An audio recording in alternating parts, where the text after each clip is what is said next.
Ekonomi dunia saling terhubung erat loh. Setiap negara memiliki peran penting dalam jaringan perdagangan global yang kompleks ini. Keputusan politik di satu negara bisa berdampak luas ke negara lain.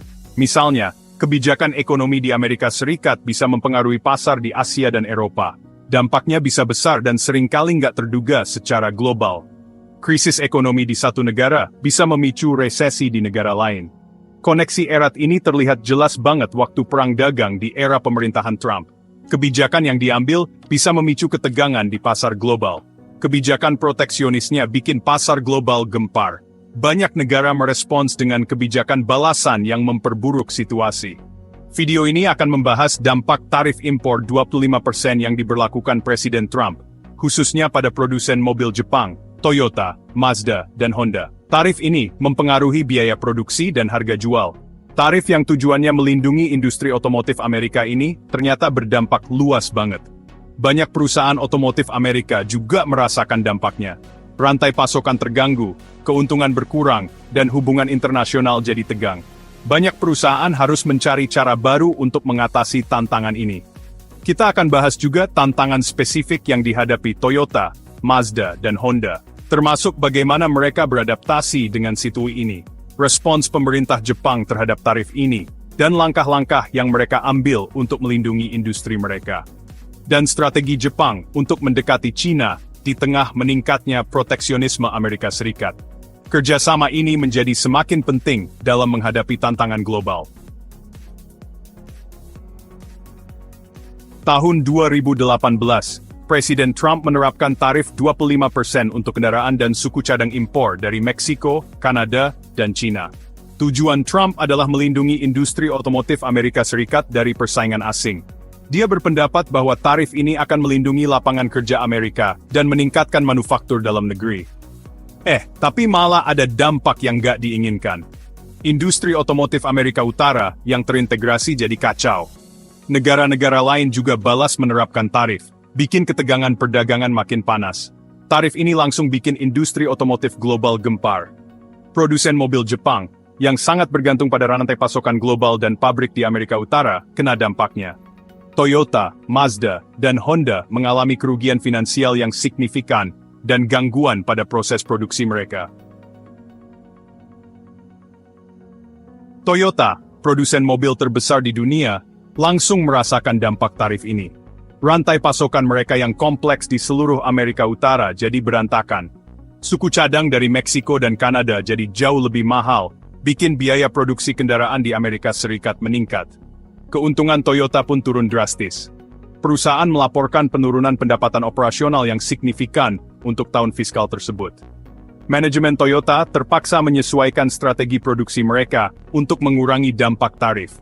Mereka mengalihkan sebagian produksinya ke negara lain dan mencoba menyerap sebagian peningkatan biaya agar tetap kompetitif.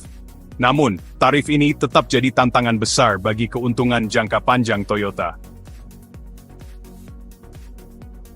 Mazda, yang sangat bergantung pada pabriknya di Meksiko, kena dampak yang paling parah. Mazda 3 sedan yang populer, yang sebagian besar diproduksi di Meksiko, terkena dampak langsung. Tarif membuat Mazda 3 kurang kompetitif di pasar Amerika Serikat, yang menyebabkan penurunan penjualan. Akibatnya, keuntungan Mazda anjlok. Tarif ini menunjukkan kerentanan Mazda karena mengandalkan satu lokasi manufaktur untuk produk utamanya. Perusahaan terpaksa memikirkan ulang strategi produksinya, mencari opsi untuk mendiversifikasi basis manufakturnya untuk mengurangi risiko di masa depan.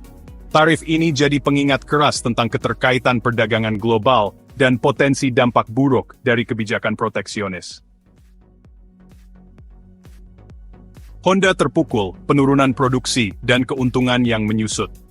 Honda, produsen mobil Jepang besar lainnya, juga menghadapi tantangan berat akibat tarif. Fasilitas produksi mereka di Amerika Serikat sangat bergantung pada suku cadang impor dari Meksiko dan Kanada. Tarif meningkatkan biaya suku cadang ini, memaksa Honda untuk memperlambat produksi, dan menyesuaikan strategi penetapan harganya. Honda mengalami penurunan penjualan dan margin keuntungan. Manajemen perusahaan menyatakan keprihatinan tentang dampak jangka panjang dari tarif terhadap daya saing Honda di pasar Amerika Serikat. Tarif ini menyoroti tantangan yang dihadapi produsen mobil yang beroperasi di industri global, menunjukkan potensi gangguan dari perubahan kebijakan yang tak terduga. Permohonan pengecualian diplomatik Jepang. Pemerintah Jepang menyadari ancaman signifikan dari tarif terhadap industri otomotifnya yang vital, langsung bertindak. Diplomat Jepang melakukan negosiasi intensif dengan rekan-rekan Amerika Serikat. Mereka mencari pengecualian dari tarif untuk produsen mobil Jepang. Mereka berargumen bahwa perusahaan mobil Jepang adalah investor utama dalam ekonomi Amerika Serikat, mendukung ratusan ribu pekerjaan Amerika.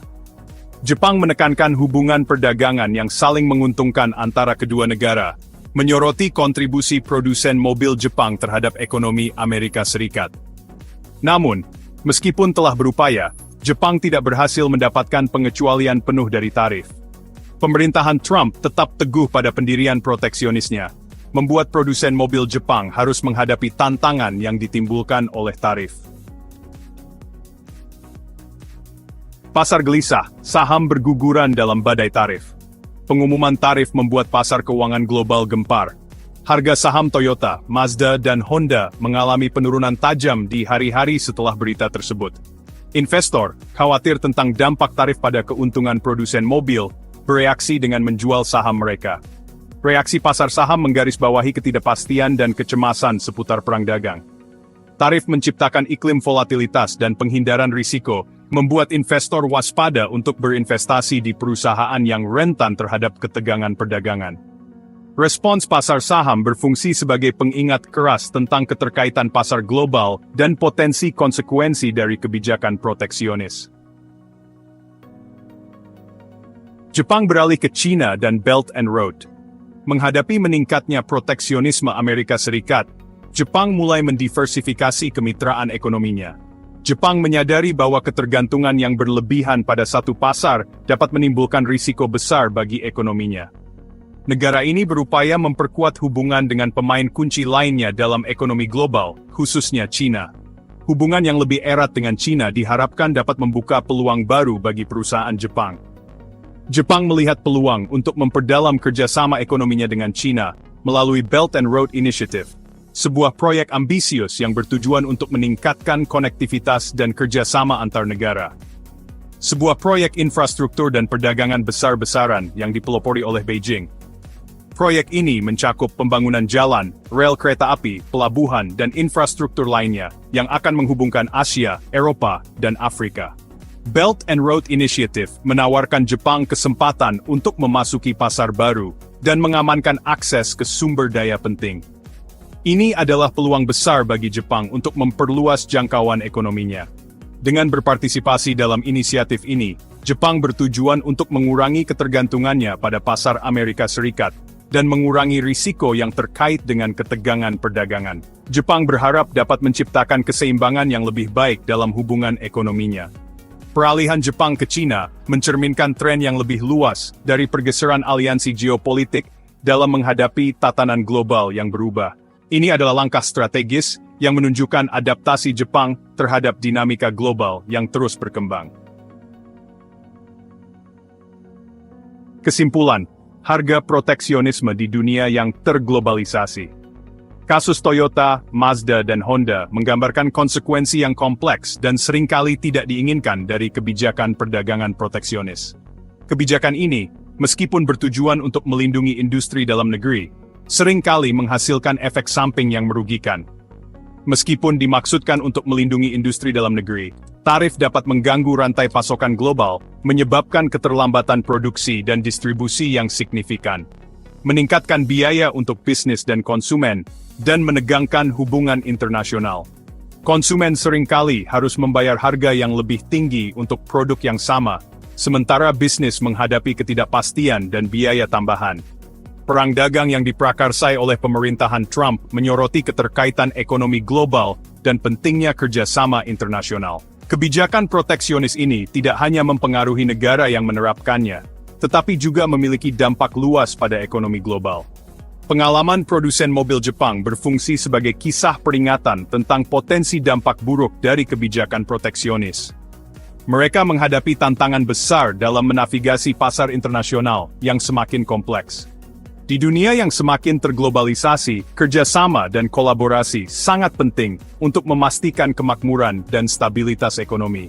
Hanya dengan bekerja sama, negara-negara dapat mengatasi tantangan global dan memanfaatkan peluang yang ada. Seiring perdagangan global terus berkembang, penting untuk belajar dari pengalaman masa lalu dan mengupayakan kebijakan yang mempromosikan pasar terbuka, persaingan yang adil, dan inovasi dalam industri otomotif, dan hubungan perdagangan yang saling menguntungkan. Dengan demikian, kita dapat menciptakan link ekonomi yang lebih stabil dan sejahtera bagi semua pihak yang terlibat.